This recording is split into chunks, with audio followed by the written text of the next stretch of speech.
Olá, seja bem-vindo a mais uma edição do GPS TV e hoje estou aqui com dois convidados aqui, o Carlos Barros, seja bem-vindo, Carlos. Obrigado.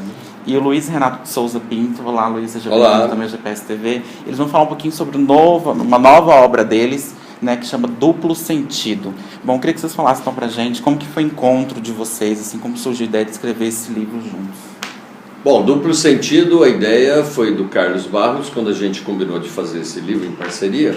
E como ele teria dois autores, duas capas, que na verdade é a mesma capa, mas virado de um lado a obra de um autor, do outro a outro, ele sugeriu que o título fosse Duplo Sentido. De imediato eu achei interessante, achei que era uma boa opção. Porque como é uma obra feita a dois, então é difícil combinar tudo certinho, não é? Sempre tem alguma coisa, um quer de um jeito ou de outro. Mas eu achei que Duplo Sentido tinha a ver com ambiguidade. O texto literário ele é predominantemente, né, ambíguo, ou com duplo ou triplo sentido, e eu achei que foi uma boa decisão. Boa decisão. Bom, e vocês falaram que estavam 20 anos sem se encontrar. Como que foi essa reunião de vocês? Só tentando complementar o que sim. o Luiz falou, né? Tem a questão também dos sentidos de Nordeste e Cerrado, que era uma proposta nossa de juntar a cultura nordestina através de Pernambuco e a cultura do Cerrado através do Mato Grosso. E também tem esse duplo sentido, né? O sentido de direção. Você perguntava como foi o nosso encontro, né? Exatamente. Há cerca de 20 anos, mais ou menos, mais de 20 anos, né?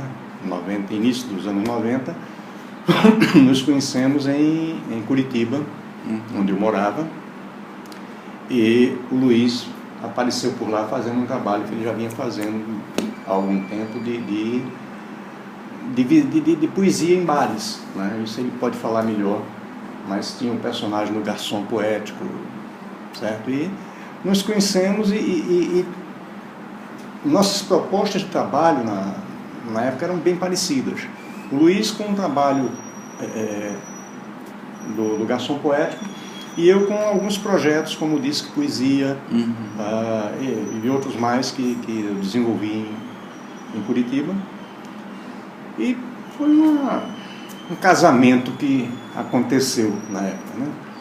Depois a vida nos separou e passamos 20 anos distantes, até que o ano passado a gente se reencontrou e surgiu a ideia de juntar as experiências, né? Essas duas experiências de vivência que nós tivemos nesses 20 anos para tentar fazer um trabalho em conjunto, e daí surgiu o Duplo Sentido. Eu acho que o Luiz pode complementar melhor alguma falha minha. Recentemente a gente teve o Prêmio Nobel ao Bob Dylan, que foi uma polêmica, e eu sou entusiasta da poesia do Bob Dylan. Até acredito que ele criou de fato uma nova maneira de se trabalhar a poesia, de se enxergar.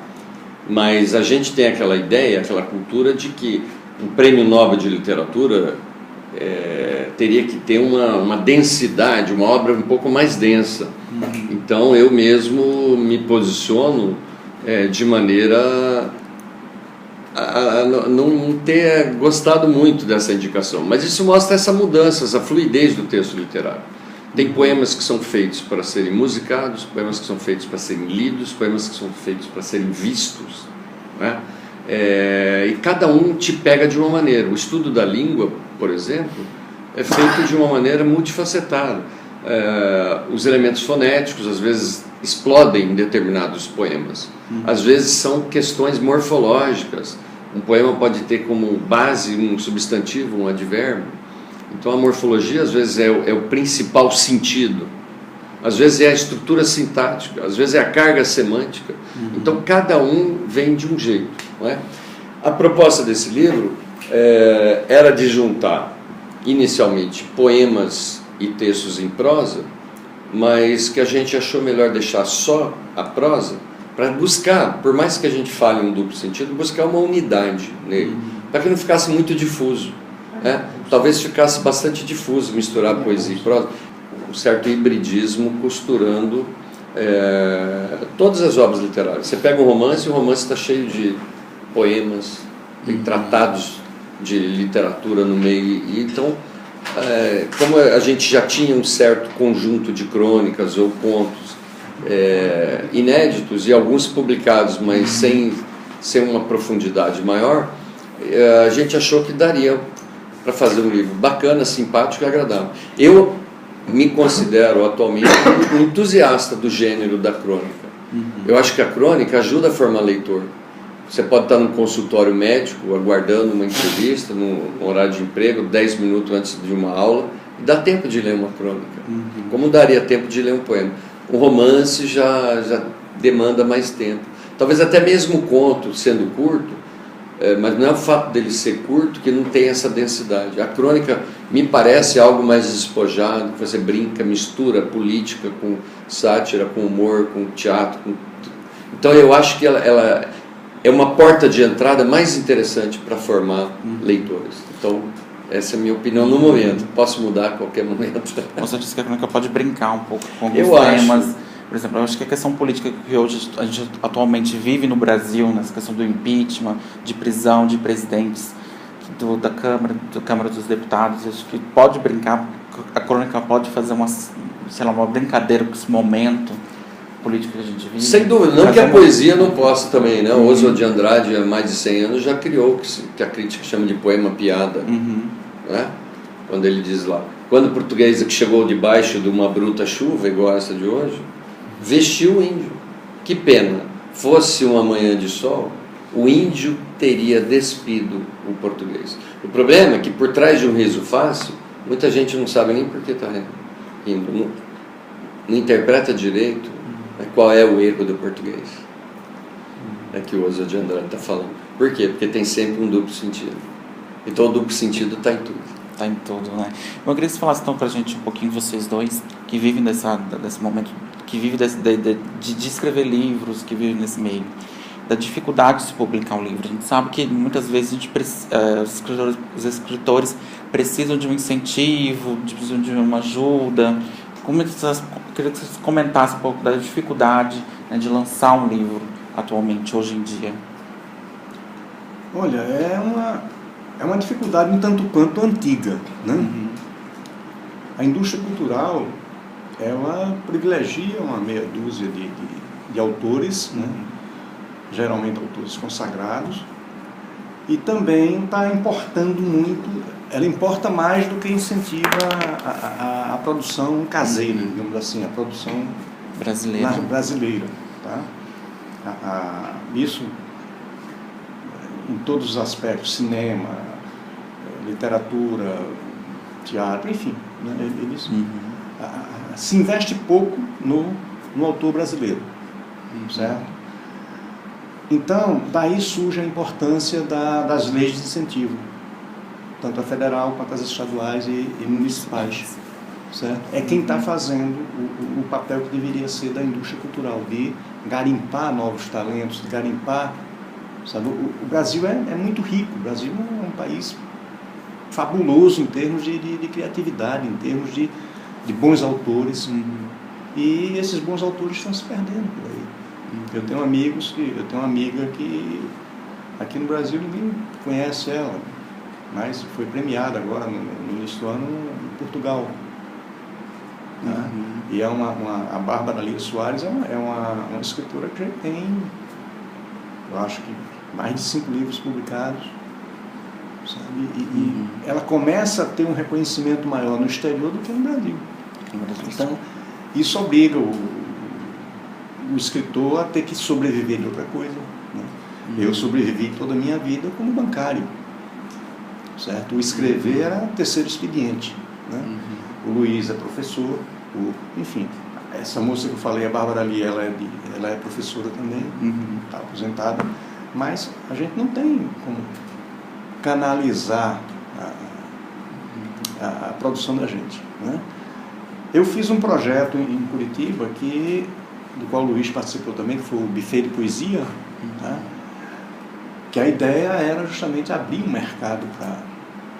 Só que esse projeto funcionou durante 6 meses, e depois não tive fôlego, não tive como continuá-lo, né? E com esse projeto nós lançamos cerca de 10 poetas, tá? Entre inéditos e não inéditos, tá? Considerando, por exemplo, eu já havia publicado um livro, o Luiz já tinha um trabalho, já tinha uma estrada percorrida, e, enfim, publicamos cerca de 10 poetas de várias cidades do Brasil, por nossa conta, tá? E, lógico, foi um projeto com fôlego curto, que não deu para sustentar, porque até por conta da indústria mesmo, que não, que não incentiva. A gente tinha que sobreviver também de alguma coisa, né? Então, eu optei, entre aspas, para sobreviver como bancário. Então, passei minha vida inteira trabalhando em banco. E no terceiro expediente eu fazia mesmo. Escrevia meus poemas, os textos, minha prosa. O Antônio Sodré, que é um poeta mato-grossense já falecido há 5 anos, tem um poema que, Carlos, falando da história dele como bancário, me lembra, que ele diz assim: feliz é o banqueiro que compra e vende dinheiro. Então, essa realidade espelha todo o discurso que ele acabou de proferir aqui sobre a indústria cultural, né? Você que é da área de comunicação, quem faz o curso de sociologia, discute essas questões da área de humanas, deve conhecer um histórico de publicações acerca da indústria cultural, né? Como os clássicos trabalhos do Adorno, né? O Adorno da Escola de Frankfurt talvez tenha sido o intelectual que melhor tenha sistematizado essa discussão. As leis de incentivo, mesmo quando privilegiam publicação de livros, sejam elas na esfera municipal, estadual ou federal, o montante que se gasta com livros é ínfimo, perto do que se gasta para fazer outras coisas. Então você dá 10 mil reais para fazer um livro, dá 50 para uma exposição de arte, dá 300 mil para fazer um filme. Então, não que não seja importante o filme. Dá 1 milhão para um show de um... Entende? Então, lei de incentivo, eu acho que tem que ser na literatura para escritores novatos. As nossas aqui, elas têm essa imperfeição. Por exemplo, eu como proponente fui premiado esse ano. Nada me impede que no ano seguinte eu entre com outro projeto. Mas eu acho que quem foi premiado uma vez deveria ficar 1, 2 anos sem concorrer, para que houvesse tempo para outros. Porque senão você acaba conquistando um espaço e aquele discurso inicial que era para lançar novos autores entra num círculo vicioso, como tem acontecido no Mato Grosso. Nós temos visto muitas publicações de excelente qualidade, mas de autores que já têm várias publicações. E os novos, a renovação. É como renovação para vereador. A maior parte é aquele que já está na máquina consegue se reeleger. 30%, 40% renova.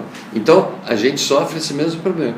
Então, eu acho que as câmaras setoriais elas têm que ser mais específicas, os mecanismos de renúncia fiscal têm que ser aperfeiçoados, né, para que não se pareça com lavagem de dinheiro, aplicação em cultura, né, e uma certa entrada maior numa política de formação de público. Estamos sendo premiados pela Prefeitura de Cuiabá, pelo Conselho de Cultura, que é uma atitude que a gente, né, tem todo o agradecimento, mas eu penso que na lei de incentivo podia ter o que o governo do estado fez esse ano. Quer dizer, você propõe um livro, se você for pleiteado, você desenvolve alguma atividade, uma palestra em uma escola. Eu acho que nós deveríamos, por ter recebido isso aqui, ter uma agenda de palestra nas escolas do município, para formar leitor, trabalhar junto aos professores do ciclo básico, para que a leitura, seja qual gênero, seja incentivada diariamente. Eu digo isso, Rafael, porque primeiro dia de aula, assim como ele assumiu a vida como bancário, eu assumi como professor. Eu sou um artista que virou professor. Logo nos primeiros dias de aula eu digo para os meus alunos: quero ir na casa de vocês, quero ver quem me convida para eu ver qual é o ambiente de estudo que você tem na tua casa.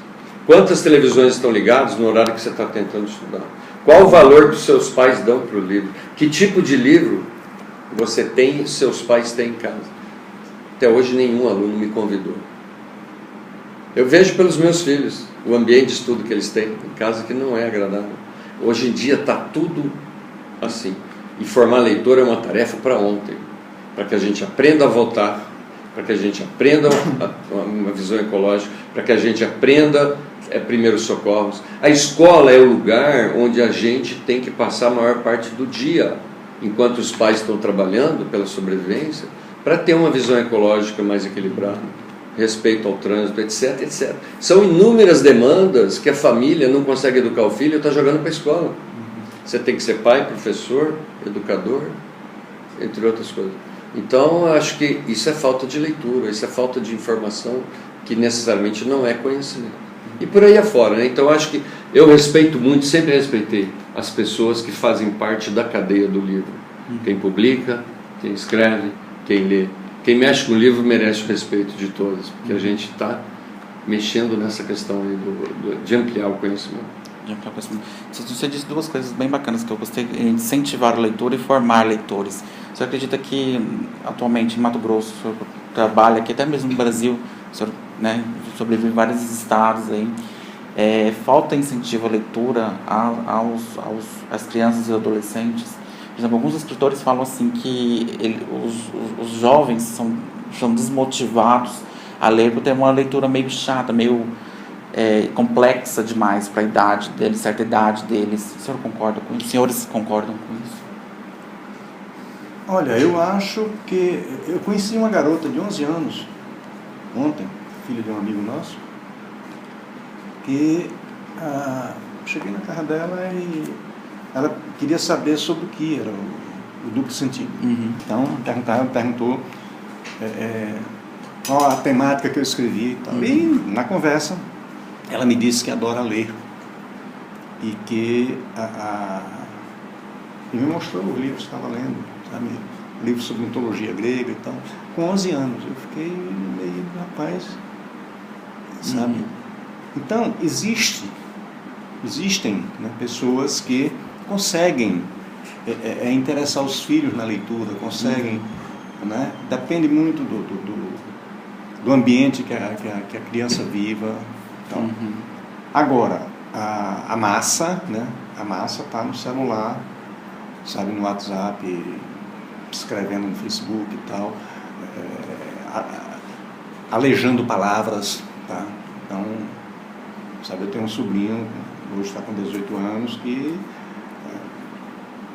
não tem se dado bem em redação, porque ele pega no celular e aquela linguagem de celular, que, sabe, o quanto é QTO, sabe, não escreve você, é VC e tal.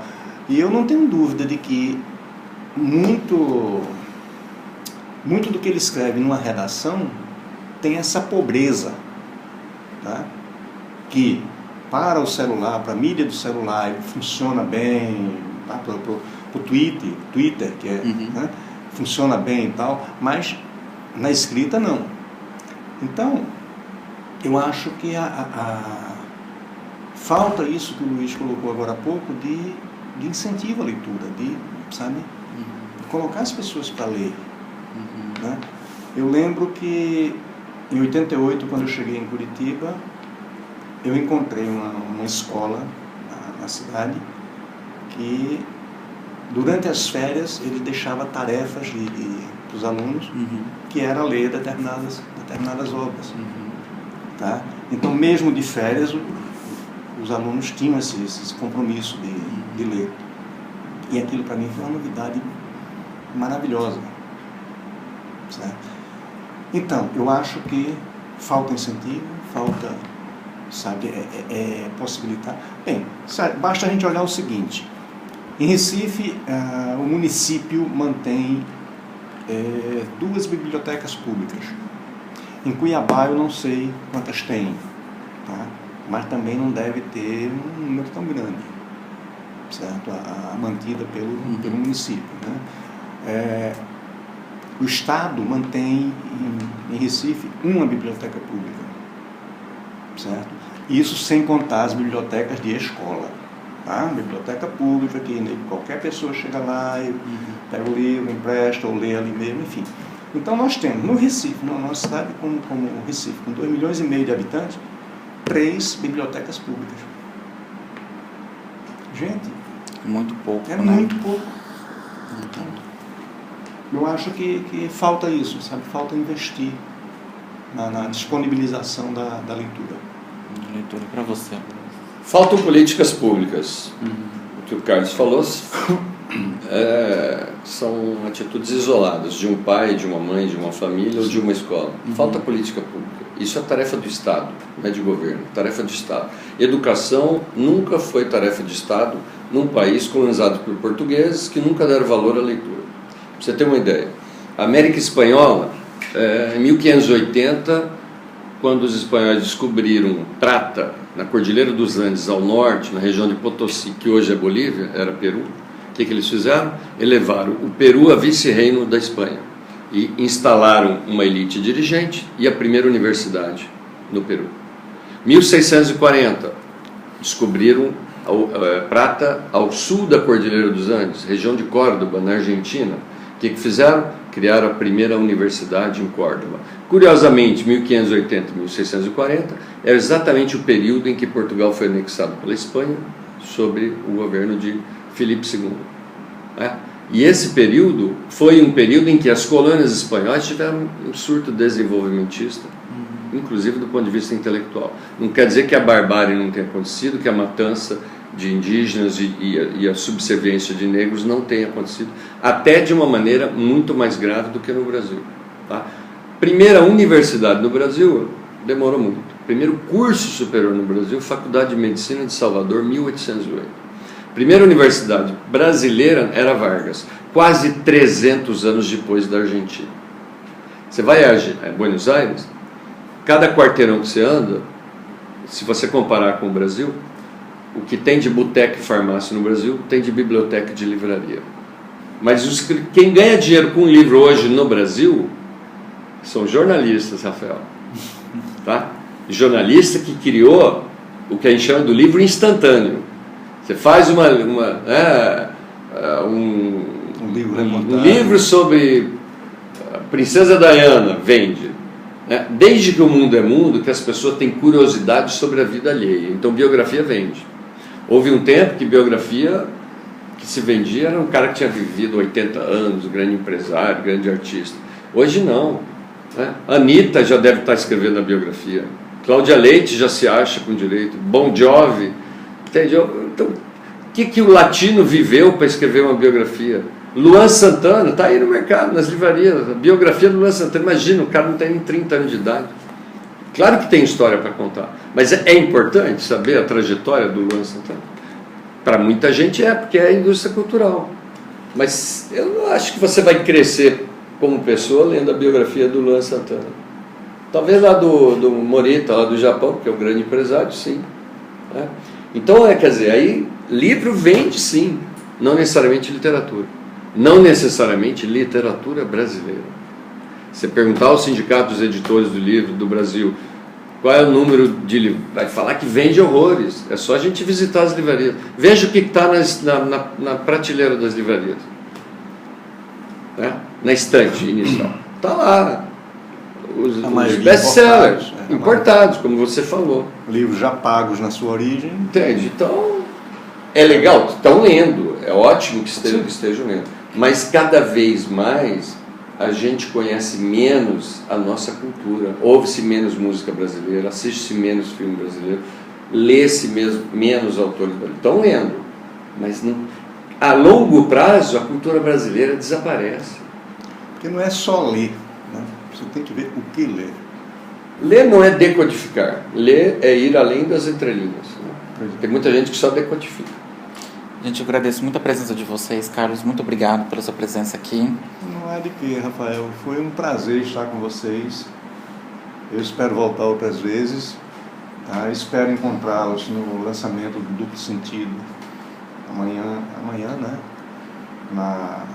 Deixa o Luiz falar que eu não me enrolo com o endereço. Gran Bazar, Largo da Mandioca. Amanhã, dia 21, a partir das 19 horas. Se não puder às 19, vá um pouco mais tarde. Né? Duplo Sentido estará lá. Duplo Sentido. Ok, gente. Luiz, também muito obrigado pela sua presença aqui no GPS TV. E queria que você falasse então um pouquinho, só para encerrar a nossa entrevista, um pedacinho aí de uma prosa aí do livro de vocês. Do livro? Quer ler um trechinho, Carlos? Eu vou ler um pedaço aqui de uma crônica, um artigo que eu publiquei no Correio do Caranguejo. O Correio do Caranguejo é um trabalho que eu venho fazendo já há 4 anos para falar de câncer. Um fanzinezinho que eu criei e publico através do Facebook. Nesse número 49, que é o último que eu fiz, eu trato de um trabalho do Luiz Renato, que é um trabalho de pesquisa que ele está fazendo com uma autora de Pernambuco, da cidade de Petrolina, de transformar o livro que ela escreveu sobre câncer de mama em uma peça de teatro. Que aí ele depois pode falar mais a miúdo sobre isso. E então eu escrevi, eu vou ler aqui uns 2 parágrafos do artigo que eu chamei de Carecas Unidos Jamais Serão Vencidos. Eu começo dizendo: se pensarmos bem, a vida é, na realidade, uma sucessão de desafios.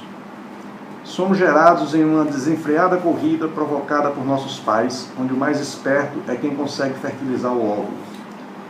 Como numa mega maratona, só um vence enquanto milhões sucumbem a esta disputa. O prêmio, a chance de passar para a próxima etapa como um moderno game, só que sem vidas extras. Aí nos tornamos embriões e passamos a viver num ambiente hostil que nas primeiras semanas fará tudo para expulsar-nos. Vencida essa resistência, o que acontece na maioria das vezes, passamos 9 meses num ambiente que julgamos paradisíaco, mas que tem seus desafios. Nascemos num episódio dramático em que podemos perder a disputa iniciada cerca de 9 meses antes. Consegue imaginar a dimensão daquela maratona? Alguns perdem e aqui encerram sua história. Outros, a maioria, aqui a proporção é inverso da disputa inicial, supera mais essa fase, passando a disputar em um ambiente em que receberá a ajuda de vários semelhantes. Já não estará sozinho nesse maravilhoso game, mas que, a partir de agora, mais se assemelha a uma corrida de obstáculos.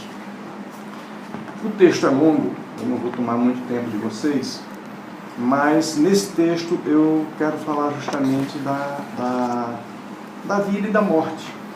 Tá? Nós nascemos nessa disputa desenfreada, na luta que é o drama da fertilização e do nascimento. Passamos a vida inteira nesse desafio para nos mantermos vivos, para no final morrermos. Tá? Eu escrevi isso a propósito de um câncer, e faz 4 anos eu fui diagnosticado com câncer no pulmão, e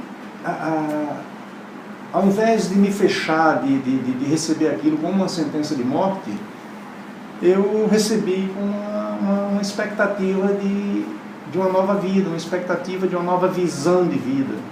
E por isso foi que eu criei o Correio do Caranguejo, escrevi alguns textos falando sobre isso, porque o câncer já há algum tempo deixou de ser aquela sentença de morte que a gente recebia no diagnóstico, né? Hoje é uma doença perfeitamente tratável, tá? Não é agradável, não é confortável, mas perfeitamente tratável. Eu acho que é isso, Rafael. Não sei se eu atendi sua expectativa. Não sei se nossos espectadores vão ter sua expectativa atendida, mas está no livro, o texto completo. Amanhã a gente está lançando ele no Largo da Mandioca, no Gran Bazar. É isso? Bom, então é isso. Então não perca o lançamento. Então amanhã, dia 21 de outubro, às 19 horas, lá no Gran Bazar, que fica na Praça da Mandioca, no Centro Histórico aqui de Cuiabá.